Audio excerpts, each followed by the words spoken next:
जिल्ह्यामध्ये किती महसूल मंडळामध्ये अतिवृष्टी झाली आहे आणि जीवितहानी काय काय झाली? मागील 24 तासामध्ये जिल्ह्यामध्ये 110% एवढी सरासरी पाऊस झालेला आहे।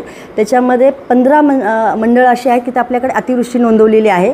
त्यातील जालना तालुक्यातील जालना शहरामध्ये 81.5 मिलीमीटर एवढा पावसाची नोंद झाली आहे। जालना ग्रामीणमध्ये 89 मिलीमीटर आहे। शेवलीमध्ये 71.5, रामनगरमध्ये 66.5, पाचन वडगावमध्ये 66.5 एवढे अतिवृष्टीची नोंद झालेली आहे। आणि जाफराबाद तालुक्यातील वरुड सर्कलमध्ये 78.3 एवढं अतिवृष्टी पाण्याची नोंद झालेली आहे। परतूरमध्ये 72.5 मिलीमीटर पावसाची नोंद झालेली आहे। अंबडमध्ये सगळ्यात जास्त अंबड 126 मिलीमीटर पावसाची नोंद झालेली जिल्ह्यामध्ये अंबडमध्ये सगळ्यात जास्त नोंद आहे। गोंदीमध्ये 117 मिलीमीटर आहे। वडीगोद्रीमध्ये 114 आहे। सुखापुरीमध्ये 114 मिलीमीटर पाऊस आहे। तसेच घनसावंगीमध्ये 4 सर्कलमध्ये आपल्याकडे अतिवृष्टी झालेली आहे। त्यामध्ये तीर्थपुरी आहे, कुंभार पिंपळगाव आहे, आंतरवाली आहे आणि जामसंबर्थ आहे।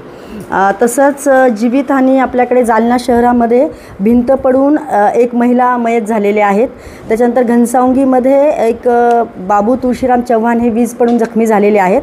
आणि मौजे देवपिंपळगाव तालुका बदनापूर इथे एक महिला आहे शारदाबाई काशीनाथ श्री सुंदर म्हणून, त्या काल पावसात नाल्याच्या पाण्यात वाहून गेलेले आहे आणि ते अजून त्यांचं शोधकार्य सुरू आहे। नागरिकांना काय आव्हान असतं?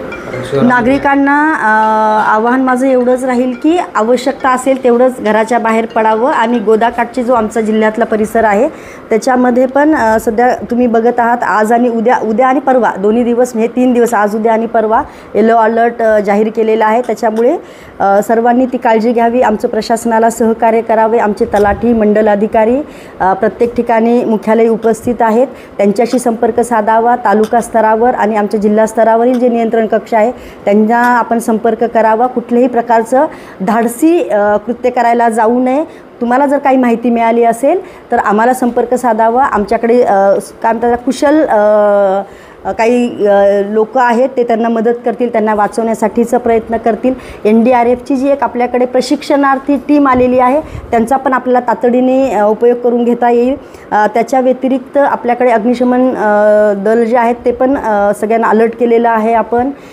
त्याच्या व्यतिरिक्त जे पोहणारे लोक असतात त्यांची पण यादी आपल्याकडे आहे।